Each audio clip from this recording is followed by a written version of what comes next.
Hey guys, it's Vicky here. Let's talk The Walking Dead.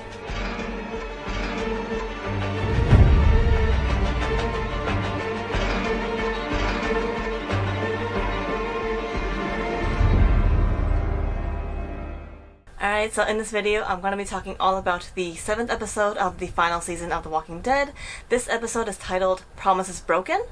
And if you guys have not watched that episode yet, I highly recommend you do so before watching this video, since I'm going to be deep diving into every scene of this episode. So to avoid spoilers, watch that episode first and then come back to this video to see if you agree or disagree with what I have to say. And with all that being said, let's get straight into it. In these opening minutes, we're back to Maggie leading the way to Meridian. Negan yet again tries to get her to turn back, using Daryl's words that he was trying to tell her the same. Maggie refuses and denies that that's what Daryl was trying to say. Negan then makes a deal with Maggie, that if he goes with them, then they will be even and she can't keep trying to kill him. Maggie reluctantly takes the deal, and then the group begin to be surrounded by walkers. One of them, Maggie reveals to be Elijah's sister's best friend, Teresa. Maggie promises him that they'll get all the murderers that did this. As more walkers surround the group, Maggie comes up with a plan involving the walkers. So when Negan was saying that Daryl was even telling them to turn back, I'm on the same page as Maggie that that's not what I heard either, and I don't think that that was what Daryl meant as well. All I saw was Daryl trying to relay information back to Maggie, that they have approximately 20 people in the group. They have constant lookouts, so just to be extra careful when going to Meridian.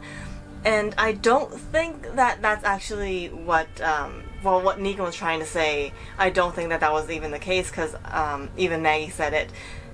Daryl would know that Maggie would never turn back without the food. Like, they will either go or they are going to die trying, and that's Maggie's mindset. I think that's all of their mindset except for Negan's. And obviously here we see that Negan is definitely trying to manipulate the situation again, and even manipulating how they think of what Daryl was trying to tell them. But I really don't think that that's what Daryl was trying to say, and that's just my hunch on it. I'm not just trying to take Maggie's side. I just didn't even think about Daryl telling them to turn back at all.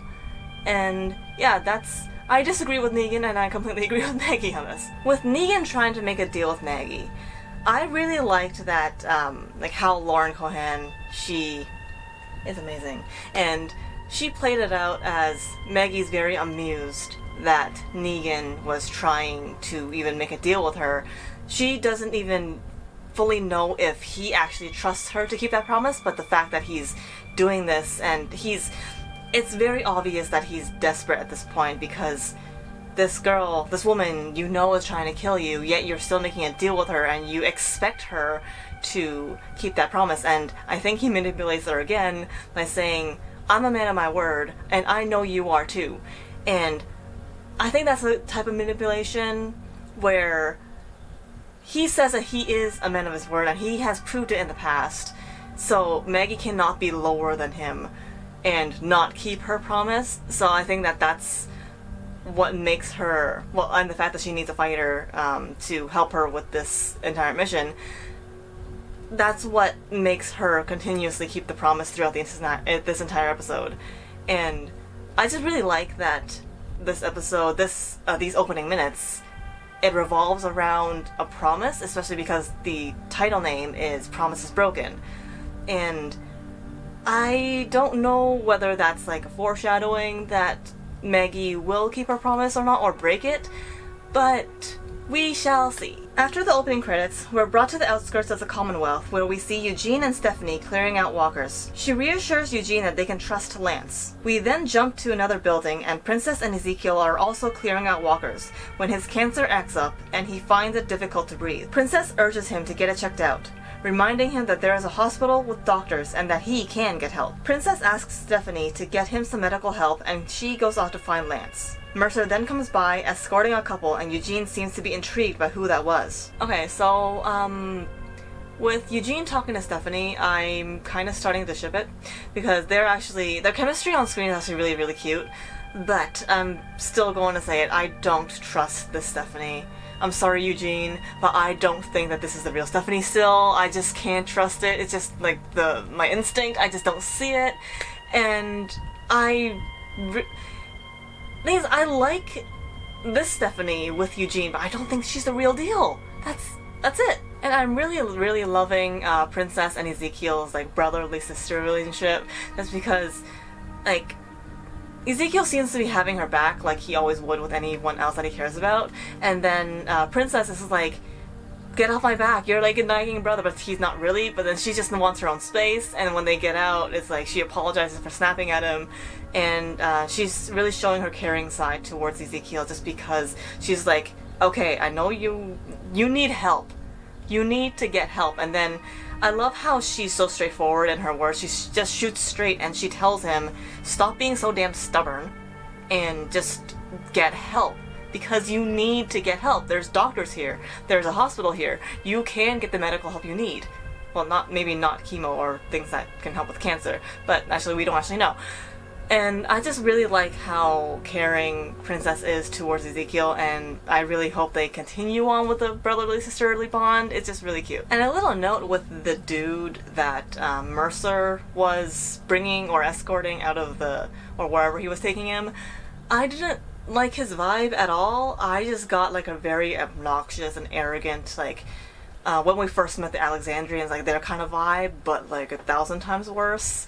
And I don't like him. I don't think we're supposed to like him, but yeah, we'll see how this goes. Next we jump to Yumiko, speaking with someone about her position at the Commonwealth. She asks about her friends, and that's when she learns about them repaying fines as they had broken the law, clearing the buildings of walkers as punishment. Yumiko then demands to speak with Pamela Milton. Now, Yumiko's role in the show seems to be just growing and growing and growing, and I'm really loving it. She's becoming a very powerful woman, and like, she knows that she has power here because of her lawyer background, and she's using that to her full advantage. Like, she's not hesitating to demand things, especially with like her friends, helping her community, and just demanding to speak with the leader of this place. And I'm absolutely living for it, and I am really loving Yumiko right now. And I can't wait to see where she brings all of this. We then jump to Meridian, where Daryl finds the food storage and offers a Reaper a cigarette. Now this scene is actually really short, but I really liked it because we finally get to see Dog again. And Dog is just really freaking cute, even though he just barely gets any screen time. But Dog is there, he's alive and well, and I'm very happy to see Dog. And then with how Daryl is acting around this Reaper who's like closing the food storage door, when he offers him a cigarette, I feel like he's trying to be very friendly with the Reapers, and thing is, this Reaper is kind of reciprocating his like friendliness, and that kind of confirms to me that Carver may just be the only one who has a huge problem with Daryl. Now, whether that means that Carver is in love with Leah or not, there's no confirmation here for that. But Carver seems to be the only one who has a problem with Daryl. All of the other Reapers don't seem to have one. Otherwise, this guy would just be like, I don't want your cigarette, or he'd just ignore him when they walk away. If it was Carver, he'd just give Daryl the dirtiest look and then just be like, screw off, man, and then just walk away. Or just like something that rude Carver would do, and yeah, he wouldn't be friendly. I don't think Daryl would even offer him a cigarette. Would you? Gabriel is performing a funeral for Teresa, and then Maggie reassures Elijah that they will find his sister out there, and the ones who murdered her and kill every single one of them, promising to let Elijah kill the one. Gabriel goes to keep watch and scout the area, and Maggie asks him to kill one of the Reapers if he gets a chance. Maggie then goes off with Negan to find 3 walkers and turn those skins into masks. Now, with Maggie telling Elijah that they're going to kill every single one of these murderers, I'm going to safely assume that she means the Reapers. And so that the first thing I really thought of when she said that was, Leia's not safe either. Even if she has Daryl to back her up, I don't think that Leia is safe. And that goes to my theory from, I think it was episode 4, Rendition, when she was found out to be a Reaper. I really don't think that she's either not going to survive or she's going to run away from Daryl and his group, because she's clearly not going to be welcome there, especially with Elijah now wanting to kill every single one of them that killed his sister and so many people of their group. And when Elijah says that he wants to be the one to kill, well, the one, I'm going to also assume that that's the one who killed his sister, and because he says he, I don't know exactly who that would be, since it obviously it's not Leah since he says he, and I don't know whether it would be Pope or Carver or like just a random Reaper. We don't actually know. I'm going to assume it's Carver if it's a named Reaper, because Pope should be killed by Maggie. That would make the most sense to me, and yeah, I don't think the Pope does the killing, if that makes any sense, since he's a leader. He commands people to kill. He doesn't actually kill the people that he's hunting. He kills his own people, but he doesn't kill his enemies, is what I'm trying to say. A patrol group comes back to Meridian and gets scolded by Pope for not finding Maggie's group, and Leah stands up for them, only to be scolded as well. Pope then orders Leah to take Daryl out to find them. Out on the road, she then tells Daryl about how they took over Meridian. So when the Pope is going off on his people about not being able to find Maggie, he mentions that there should be, like, there's dozens of them out there, that where can they be hiding? There's dozens of these people out there. And the fact that he mentions that there's like a lot of them out there makes me really happy, because he has been played by Daryl. Because obviously we know that there's only 4 of them out there left. There's Maggie, Negan, Gabriel, and Elijah. And that's much less than what the Pope thinks. And I really like that he seems to be believing Daryl's words, since Daryl was the one who told them that there's like dozens upon dozens of other people out there. And I don't think that this is the Pope playing Daryl, since one, he's wasting his own time. Like, he's wasting his people's time if he really doesn't believe Daryl's words and just sending people out there. Because they're literally going to be looking for nothing if he doesn't believe Daryl's words. So I really don't think that is Pope playing his people and playing Daryl. It just wouldn't make sense to me, especially with how emotional the Pope got. And yeah, I really like that he's believing Daryl, and just, I like that. He's being played by my boy. You did good. Alright, so when Leah and Daryl are on the road together, and like she's basically telling him the background of how they literally just invaded Meridian and killed a lot of people, taking over a community because they needed a place. First of all, no, that's not how things should be, but I guess at the end of the world it makes people do things like that. But what really irked me about this entire conversation was when Leah said that Daryl wouldn't understand because he's been alone all this time. But then, like, obviously that's very ironic for her to say that when we know that everything that she claimed to do for her community is exactly what Daryl has done to protect his own people, to protect his family, his community, and the place that they're staying.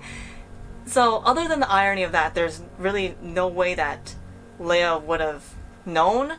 But then again, she could have known. Because back in Rendition, she said that she knows the things that Daryl has done. So, does she not question him of why he did those things? Does she not know the reason why he did what he had to do? Like with the Savior War, with the Governor, with a lot of the past battles that Daryl had to have fought. If she claims that she knows everything that he's done but doesn't know the reason behind it, one, that doesn't make any logical sense to me. Like, if you learn that this guy who, at the time, like 6 years ago, if you learn that this guy has done, like, all these horrible things, and you're not asking him why, what is wrong with you? And two, if you did ask him and he told you, why are you saying that he doesn't understand? Because clearly he does. Like, even if she believes what he's saying right now about him being all alone and losing all of his family years ago, that doesn't mean that he doesn't still understand how it feels to need to protect a community.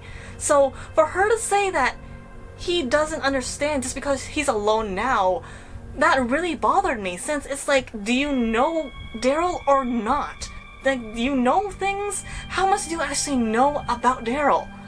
Clearly you don't. Like, it's either she knows all about him or she doesn't at all, and it's very confusing what she actually does know or doesn't know, just because it feels like in every episode that she talks to him, we're revealed different things.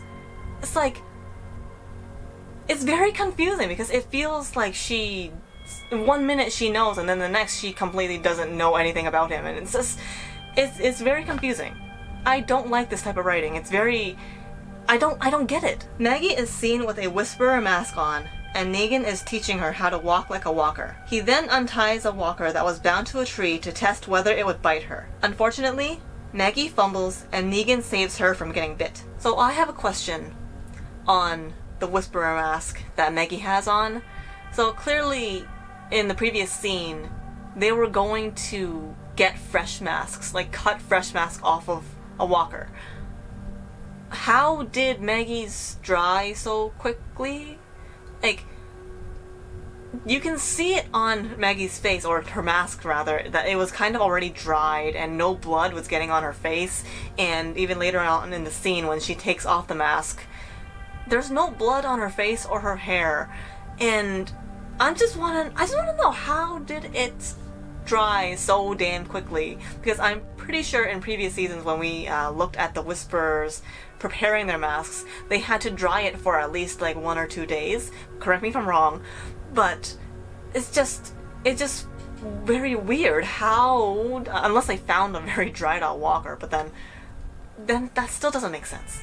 And when Maggie is kind of like training to be a walker, Elijah's in the background kind of watching her and making sure that nothing happens to her. And when Maggie fumbles and like she trips over and the walker in front of her turns around and it's like, ooh, food. So it's going towards her. And then Negan comes in to save her. My biggest question is, if Elijah wasn't there to watch Maggie, would Negan have let the walker bite her? And like, I know that paints Negan in a really, really bad light, but I just, from what happened in episode 1, I don't know if he would have just stood there and like turned a blind eye and just let the walker eat her because there was no one there to witness it. I'm on the fence with that because I don't know whether Negan actually trusts that Maggie would keep her promise. I'm sure he's banking on it, but it's really hard to say whether or not he would have let the walker bite her if Elijah wasn't there watching their every move. Gabriel finds the Reaper priest outside and is ready to kill him until he hears the priest thanking God for his guidance. Now, when I first saw this scene, or when I first saw the scene in the preview rather, I kind of got excited because I thought there was going to be like this intense battle between the two priests. But unfortunately that didn't happen, or fortunately, since Gabriel might have died. But I just wanted to see like a fight scene, okay? And like, I'm kind of on the fence of whether this was a good or a bad thing, since Gabriel seems to be on the fence of whether he's in the right or the wrong. What I mean by that is, throughout this entire 2 seasons, Gabriel's kind of been lacking faith, and I feel like he has been very out of touch with God.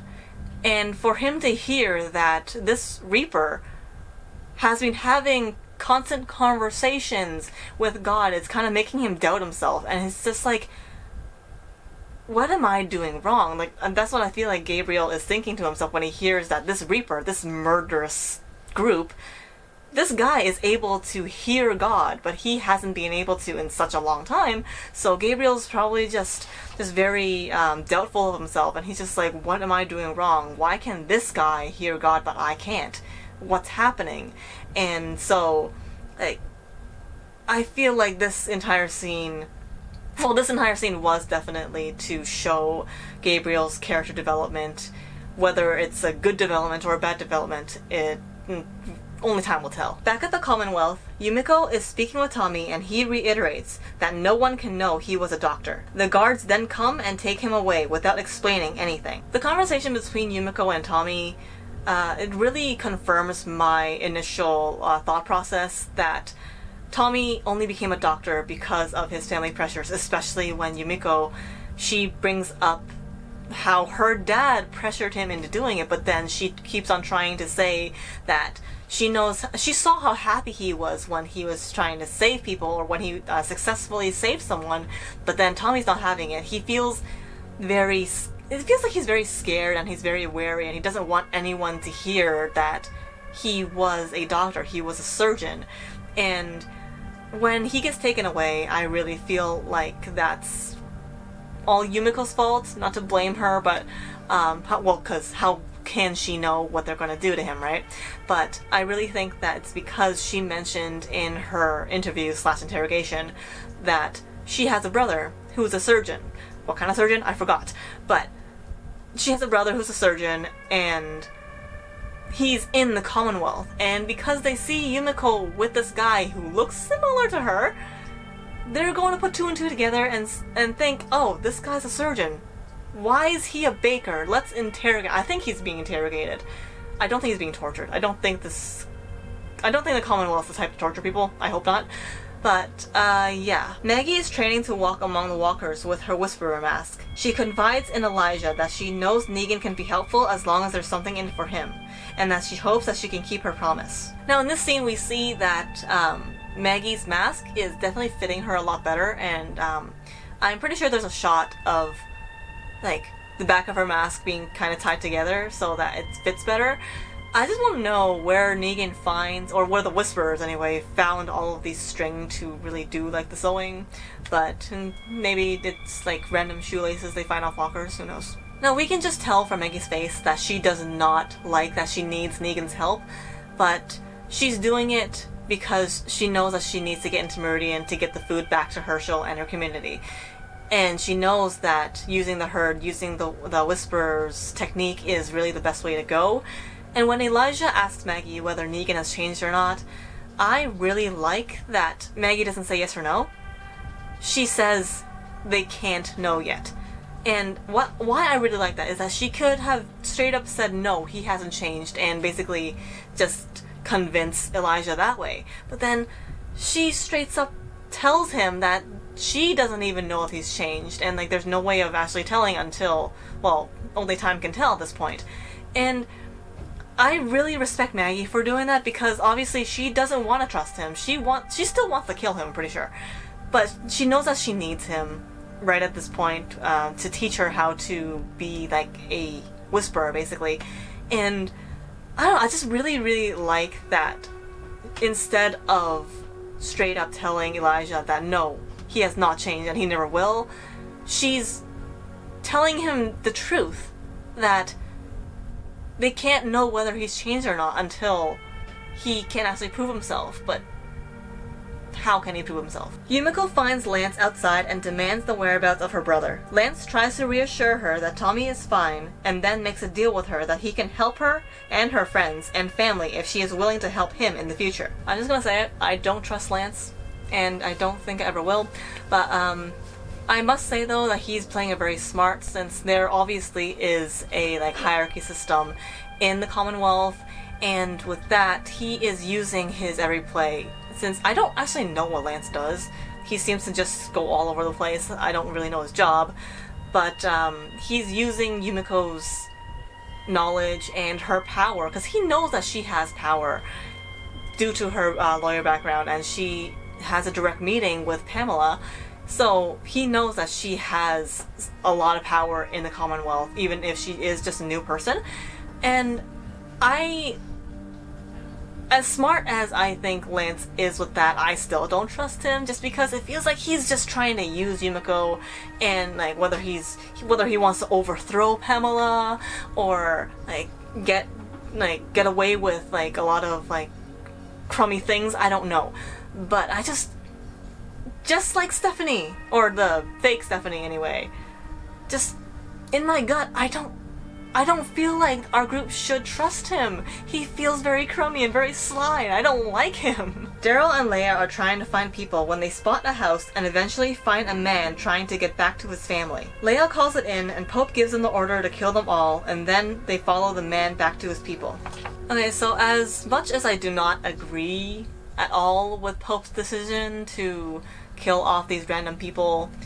I do understand his point of view, though, since he doesn't know whether this man or this group of people are part of his enemy's group, or part of Maggie's group in this sense.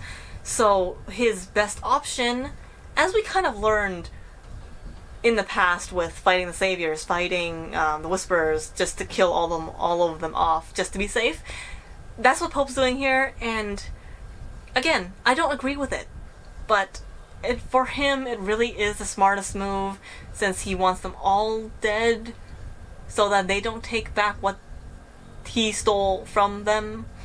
It's a very complicated thing, but this is the only thing I will not blame Pope for, because he's just playing it safe. Maggie and Negan get to talking, and he opens up to her and tries to get her to see that he understands where she's coming from. Maggie asks Negan if he would do things differently, and Negan tells her that he would have killed every single one of them in the lineup. Now with this conversation, I really liked this part of the episode. I'm pretty sure this is my favorite part of this episode, and reason being, it seems like Negan is finally being truthful.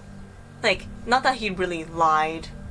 Well, he didn't really lie. He was just very manipulative of the situation a lot of the times in the past.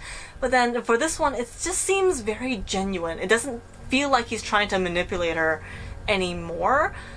Well, for now, anyway. But it's just, this conversation, it feels very raw, very, for lack of a better word, pure, I guess. And it's just, it puts a lot of things into perspective, especially for Maggie, since she's trying to deny that this mission is anything the same as what the Saviors did to them.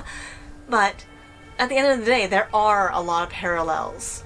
And Negan, I really do feel like Negan's trying to help here.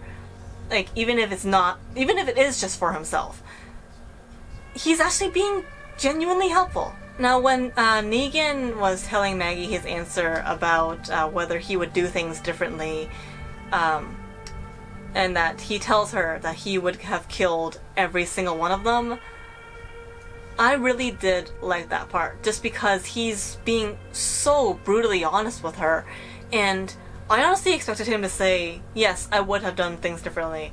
I would not have killed your husband. But then, I like that I was wrong about that.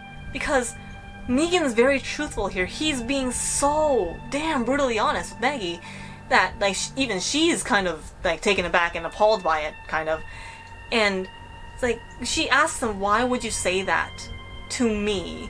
And Negan tells her straight up that basically he wants her to actually start trusting him, and the only way for her to actually start trusting him is for him to not lie to her when it comes to things that she genuinely wants to know. And she got her answer, and it was just one of those moments where it's like, Negan has respect for Maggie enough to tell her these things, and he's trusting her not to kill him after she finds out, or after he tells her. I love that Negan said this answer to her straight up, even though he knew for a fact it was going to upset her, it was going to piss her off, but he still did it anyway, and I just really respect Negan's honesty, and just, Negan is really actually trying to help. I think I said that before, but I'm just going to repeat it again. Negan's trying to be a very helpful guy. Also, I think there's like an underlying message to Maggie when Negan tells her that he would kill every single one of them, and also at the same time when Maggie asks him why he would tell her that, Negan at first says that in order to protect the people they love, he would have had to do that. Like, he sees that now, and I think that that was an underlying message to Maggie to tell her, with these Reapers, they can't come back. You cannot leave a single one of them behind.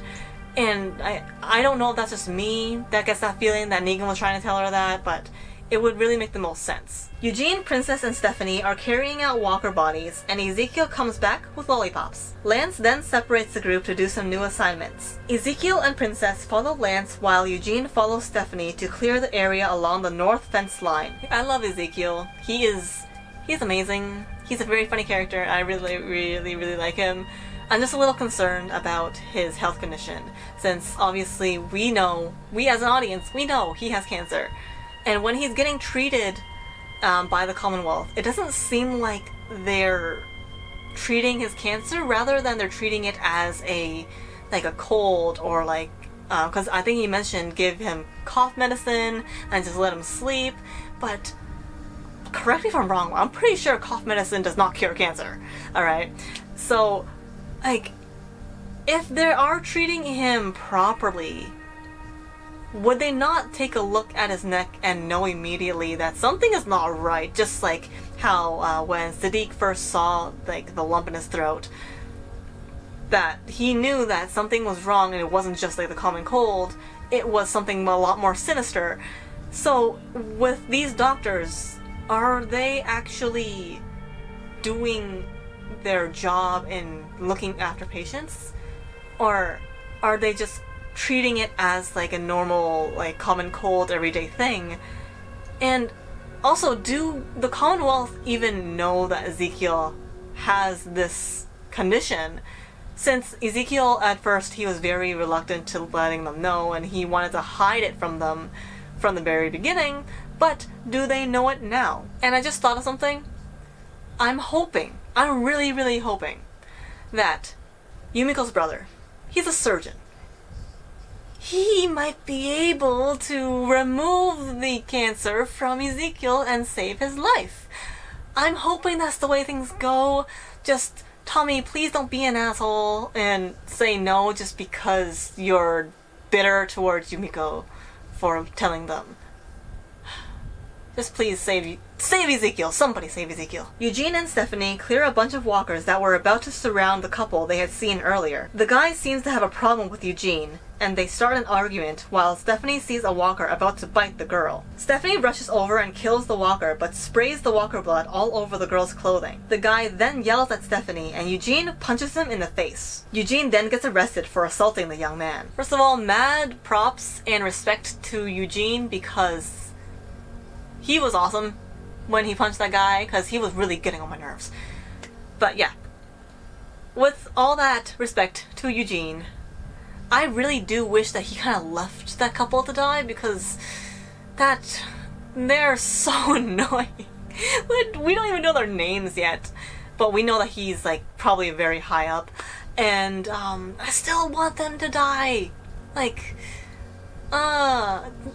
Him and that nameless kid that bullied Judith, they're really up there, and I'm really hoping that something bad happens to them in the next few episodes, because if it doesn't, I'm going to be very upset. And when Stephanie sees the walker going up to the girl, or just approaching the girl, the walker is rather far away, and Stephanie is just there, wasting her time trying to tell Eugene that there's a walker approaching, when she could have saved them so much trouble by going up to the walker herself and killing it. She held a spear. She has experience killing walkers.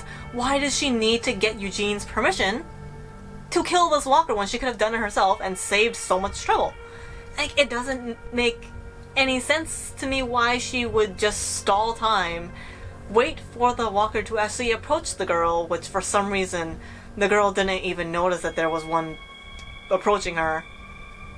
But I don't know. It's Stephanie's actions did not make sense to me in this thing, because I was getting so annoyed while watching the episode too, since Stephanie's just Eugene, go and kill the damn walker. You have a spear. You've been killing walkers. It's not like Eugene took your spear away and you have to kill it with your own bare hands. That's just so flawed.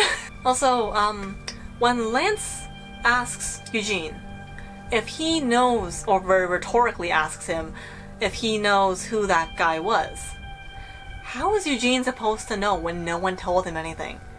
He was in the community for a day. And, okay, my timeline might be a bit, messed up for, a day or two, but from what I think I know, Eugene and the group were in the community for just a day, and then Eugene got arrested, and then they were taken out of the community to clear these buildings full of walkers. no one could have told him shit.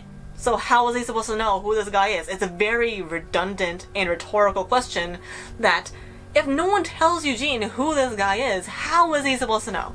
Even Stephanie didn't say anything. So it's like, how is Eugene supposed to know that this guy's a big shot? He just acts like one. He might not actually be one. Yumiko waits for Pamela Milton in her office and is greeted by the woman from the ice cream truck, who is also the receptionist. She shows concern about Yumiko's group, but then gets a call that her meeting would be cancelled because Pamela's son was attacked. Okay, I said it before and I will say it again. This girl, this receptionist, she is the real Stephanie, and once she opened her mouth and spoke, I was like, that is Stephanie. Might it be me just being biased, but I do truly believe that this is Stephanie because she's also showing a lot of concern, more than normal concern on her face, about Yumiko's group. And she shouldn't be asking the newcomers questions, but she does anyway because she's genuinely concerned for Eugene, because she is the real Stephanie. And with the scene, I'm pretty sure it's very obvious that we're revealed that the guy that Eugene had attacked is Pamela Milton's son, so we can imagine how much trouble Eugene is going to be in now. Eugene is seen in a prison cell when Lance comes in and tells him that he set it up for him to be a hero if he saved Pamela Milton's son. Lance then tells Eugene that in order to get out, he will need to tell them the location of his community and how to get there. Well, this might be a very far reach, but my theory is this entire thing was set up by Lance, but not in the way that he explained it. Now, what I mean by that is, yes, Lance set it up for Eugene and Stephanie to go and save Pamela's son, but then there's no way that Lance does not know how Pamela's son's personality is. Like, he's clearly an arrogant, douchey asshole who doesn't care about anyone but himself and his precious girlfriend. So, I don't think that he would have ever been grateful for being saved, since he's like, oh, that's what security's for, you don't have to save me, like, I don't need you to save me. That's like the tone that he gives, and I'm sure Lance knows that. So for him to say that, like, Eugene saving Pamela's son's going to get him somewhere, I don't think that's the case. I think that with Pamela's son, him being that arrogant and rude, Lance knew that some commotion was going to happen, but I don't think he expected Eugene to actually hit him. But I'm pretty sure he anticipated Eugene getting arrested for talking back to the son or something along those lines. It just so happened that Eugene decided to punch him instead. But I really feel like this entire thing was a ploy to get Eugene to tell them where Alexandria was, especially since we have not seen any footage or anything on the show anyway of Eugene being asked where he was talking to or where Alexandria is. Because in the scene where Eugene does reach out to Rosita, he says, he calls out Alexandria, the name of the community. It just doesn't make any sense that the Commonwealth would not ask him about the community or where he was talking to. That's my theory on it. I might be completely off, but I really think that that's the case. Daryl and Leah are brought to a building by the man and they find his wife and son, but his wife is severely injured. Leah tells them to leave and the mother urges her family to go without her. The woman then begs them to kill her, but Leah hesitates, and Daryl takes charge to do it. Daryl is about to tell Leah something, but she is called back by one of the Reapers. Now, when they actually showed the guy in the woods at the first place, I automatically said that if there's a kid there, they're not going to be able to kill them. And lo and behold, when they get to this building, there's a kid there, and Leah's not able to kill them. Reason being, she had a son around the same age, well, looking around the same age in the photo as this little kid. And I believe that this entire scene is for us to see Leah as more of an emotional person, but I really have to say, this scene failed to do that for me. Reason being, when Leia told them to get out of there, for Dad to take the son and go. The family didn't really play the part of a family. Yes, there was a mom, there was a dad, and there's a kid. But then when the guy brings Daryl and Leia to his family, it's like, oh, I've showed you now. You guys can go. You guys don't have to kill us because we were telling you the truth. Why did he bring them there in the first place? Like, it wasn't like they were going to help them at all. And then when the mom's like, you go with your dad, like, the kid had no emotion. He had no lines, and it was just, like, I expected at least something from the kid to be like, no, I'm not leaving you, like, or something along those lines from the dad as well. All the dad said was, I love you, and then he just left. They just dipped.